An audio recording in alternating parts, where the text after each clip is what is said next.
Alright, so this is round 2. Rex and I have been taking stuff out of the house. As far as, there's very, very few things that can be saved. Looks like the items from the second shelf up might be able to be, can be saved because it's all plastic and junk. TV survived, I just don't know if it's worth saving. But the stand's got to go. Cable box has to be returned. Been trying to sort through this and seeing what little nuances of stuff can actually be saved, but to be truthful, the problem is we don't know when we're going to be able to clean it. And as you can see, even if you look at the top of this garbage can, everything is just already starting to mold. I just think that it's one of these things where we're probably, even though it's a little bit more expensive, it's probably better off just trying to start from scratch than trying to figure out which pieces of this mold stuff we're going to reintroduce to the house. This is about the only thing I've found so far that's salvageable. Everything is just, all the containers have water in them, have been soaked. It's just a mess. Hey, look, we saved some turtles. And on a bright note, just for Alicia, thought I would share this, that these couple of turtle pieces up on this other windowsill were actually salvaged from the neighbor's yard next door. They brought them over here because they know that Alicia would want to try and save every turtle that she can. Hasn't gotten any better. All the bedding is shot. All the furniture is shot.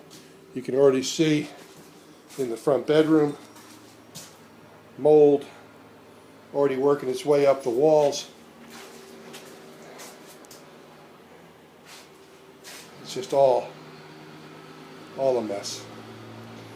Obviously anything that's electronic isn't safe to turn on, because if you turn it on, it could start a fire.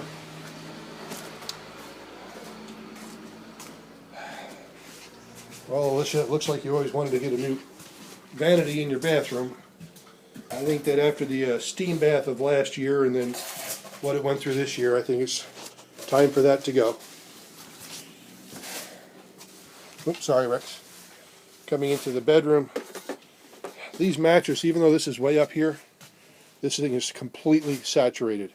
It just pulled the moisture from the bottom mattress straight up into the top mattress. This mattress also is totally damp to the touch. So the challenge is, it's an inexpensive bunk bed set, and don't know if we're going to be able to, get it cleaned up and sterilized and disinfected in time in order to be able to truly save it. Another example is a little darker, but as you can see, the mold is already working its way all the way up the walls.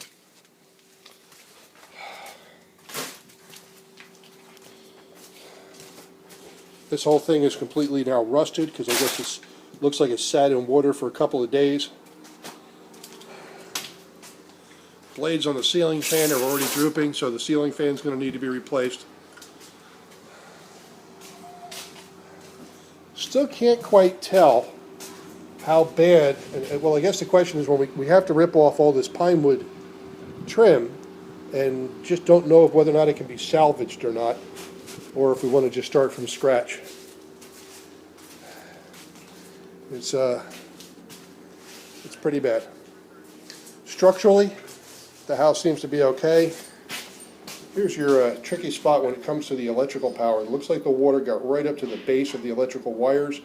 I'll have to double check, but I'm pretty sure all the wires run down from the outlets. And if that's the case, here's that 220 line. The water line went straight through the center of it. Or that's the air conditioner line, rather. So we got serious. The electricity is going to have to be checked before it can be turned back on. Anyway, that's it for round 2.